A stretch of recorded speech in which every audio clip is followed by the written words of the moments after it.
I truly believe in the world. I'm just going to put it out there that people buy exactly what they want.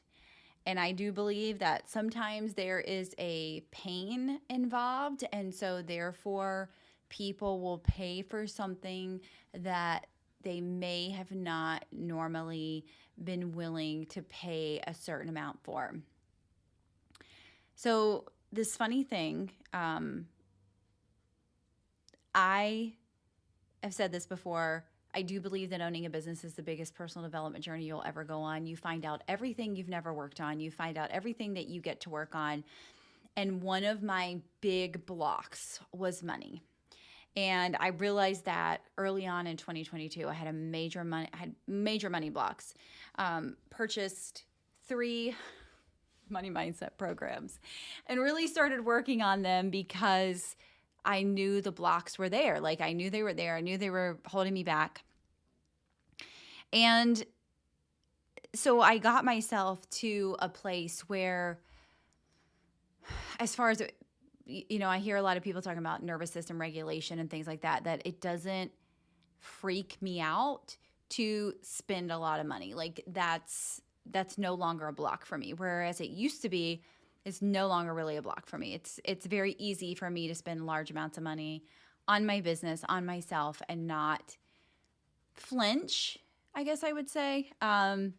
Whereas before, paying somebody $25 an hour for a coaching call threw me over the edge back in 2017. And so I think that's really important to note because when it comes to money mindset and when it comes to pricing our programs and our services, we always want to think first and foremost, can somebody afford this? Can they pay for this? And a lot of times we're pricing our offers based on the fear of someone not being able to afford something. When at the end of the day, if somebody wants something bad enough, they will always find a way to buy it. Now, there are many reasons that people buy. I believe pain is a huge reason to buy, and I've used this example before.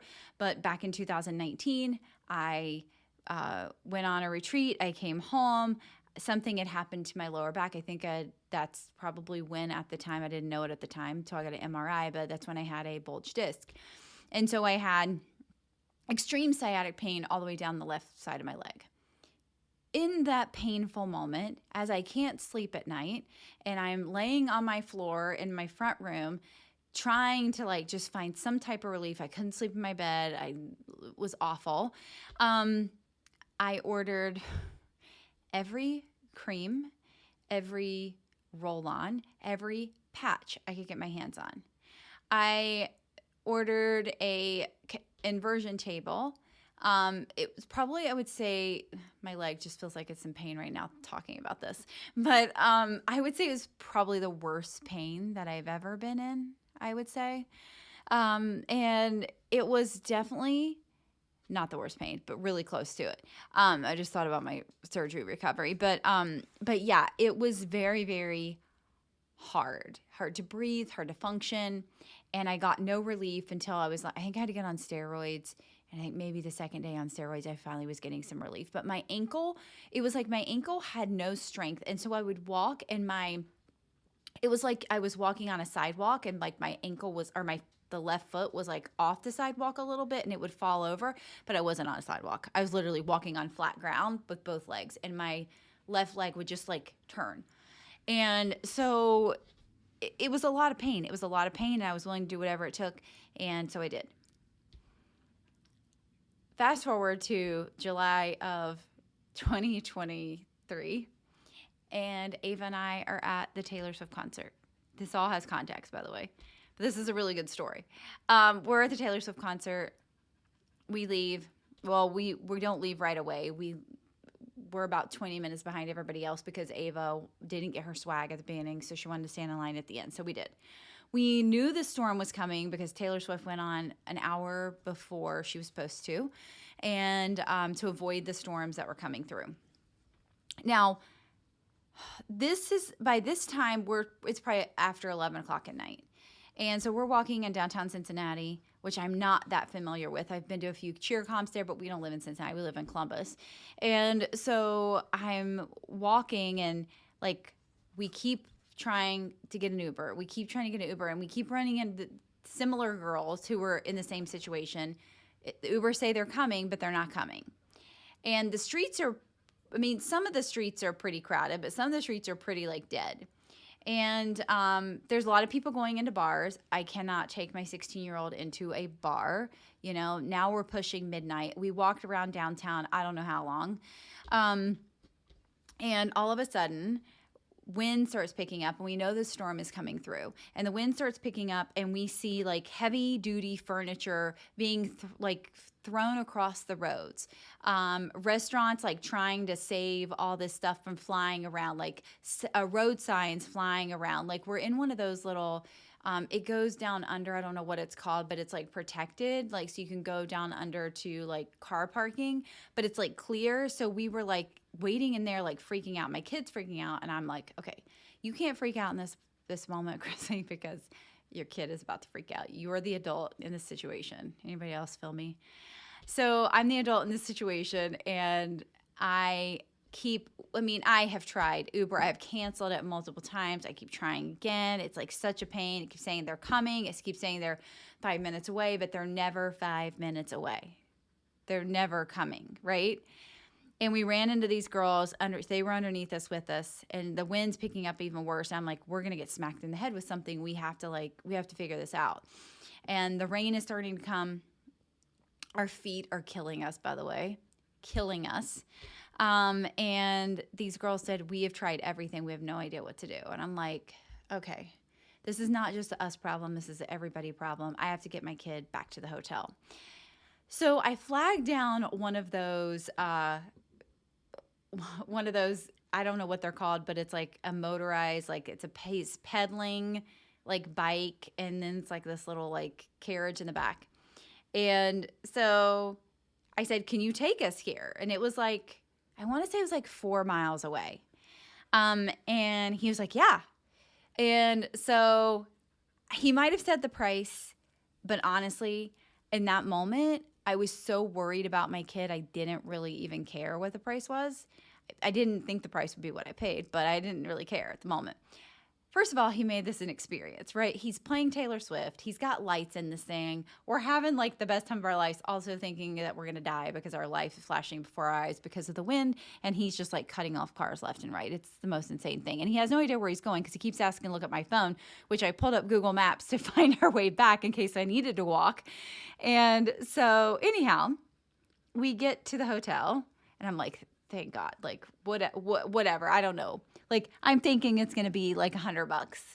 And he said, I think he said 225 or 250. I can't remember. And I was like, sure. And I just handed him my card. I didn't flinch. In my head, I'm thinking, okay, that I was off on that. I didn't realize that. It was by the minute, by the way, not by the mile.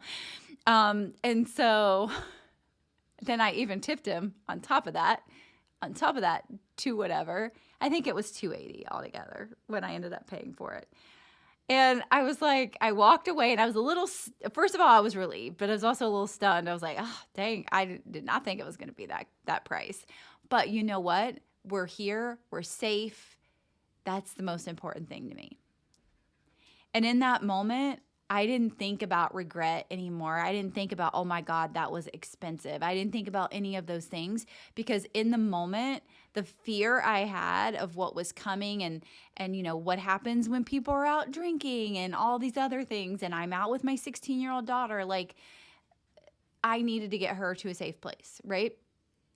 So this was a moment where I realized, okay, fear, like to feel safe, you will totally pay money.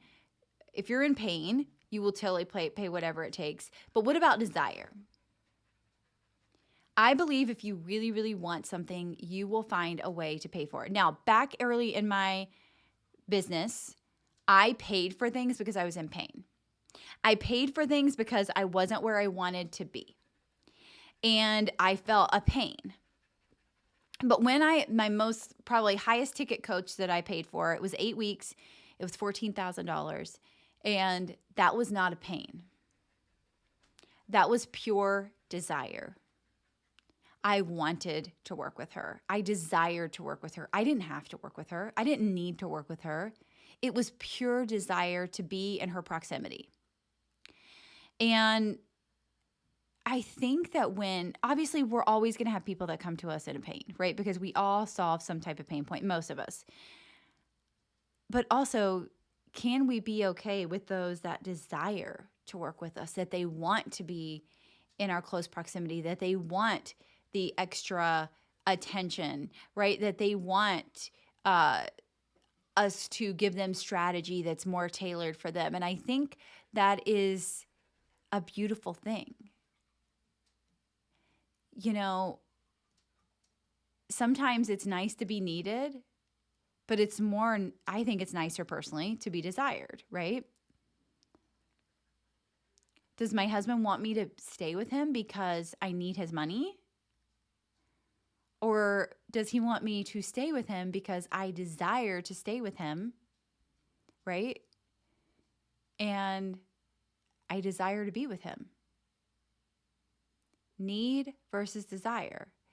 And so I want you to ask yourself, when it comes to showing up online, and I know we started out talking about money, but I really want you to think about this. When it comes to showing up online, when you create a raving fan, they don't always necessarily need what you have.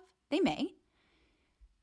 But if they desire what you have, number one, they're going to be your biggest cheerleaders, especially after they come into your containers, right? And they're just going to talk about it differently in a desire-based versus a need-based reason to purchase something. Now, if somebody needs something, you fix their pain or you help them blow their own mind, right? I don't think we necessarily fix people. Almost always in most of our industries have to do the work, right? So it's always going to be them fixing the pain or the pain point or getting out of the pain. And so it's really thinking about this. Both work when it comes to marketing. I think sometimes we focus more on the pain points than we should, but they're also very, very important. And thinking about how can we ourselves talk about our own pain points and the reason that we got into this business in the first place and really share that with our audience versus saying, I know you're in pain, or I know life sucks, or I know, you wish you could be making more sales, right? And yes, sometimes we do. Sometimes it's an attention grabber. Sometimes it is a pattern interrupt. But what about the desire? Are we putting out content? Are we putting out masterclasses? Are we putting out emails? Are we putting out marketing that our audience can desire as well? Or only showing them how we can be the solution and the fixer of their pain? But when it comes to either one of those, right? Pricing does not matter. I'm closing this loop at the way that started. And then it went off on another tangent. This is it's not live podcast, but this is Chrissy's Brain podcast. So we start with worrying about the pricing, but if they desire to work with us and if they have the pain point, the pricing typically does not matter. So can we put out content where we are desired and we show how we solve the pain point, which helps build raving fans,